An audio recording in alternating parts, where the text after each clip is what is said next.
नमस्कार, मी अर्चना भोगाडे. मी सध्या एका ई लर्निंग प्लॅटफॉर्म वरती वर्क करत आहे. मी पहिले एक हाऊसवाईफ होते. घरातले काम आवरल्यानंतर जो वेळ मिळायचा त्या वेळेमध्ये रील्स पाहणं, मोबाईल वरती टीव्ही पाहणं यामध्ये वेळ वाया घालवायची. पण माझ्या मनामध्ये विचार यायचा की आपण पण ऑनलाईन काहीतरी काम केलं पाहिजे. आणि त्याच दरम्यान मला डिजी सर्कल बद्दल माहिती मिळाली आणि मी डिजी सर्कल प्लॅटफॉर्म जॉईन केला. या प्लॅटफॉर्मवर जॉईन केल्यानंतर डिजिटल स्किल शिकले, जसं की Canva mastery, video editing, poster design, graphic design. हे स्किल शिकून मी ऑनलाईन इन्कम जनरेट मी घर बसल्या जवळजवळ 1.5 लाखाची इन्कम जनरेट केली आहे. डिजी सर्कलने मला फक्त स्किलच दिले नाही तर एक आत्मविश्वास पण दिला आहे. हो, मी बोलू शकते की डिजिटल युगामध्ये मी आता माझं एक स्थान निर्माण केलं आहे.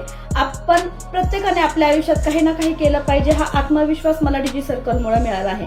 मोबाईल हे फक्त टाइमपास नव्हे तर ते एक इन्कमचं साधन आहे. हे सर्व बदल शक्य झाले आहेत माझ्यामध्ये फक्त डिजी सर्कलमुळे. तुम्ही पण जर घर बसल्या कामाच्या शोधामध्ये असाल तर तुम्ही सुद्धा डिजी सर्कल प्लॅटफॉर्मला जॉईन करा. जर मी करू शकते तर तुम्ही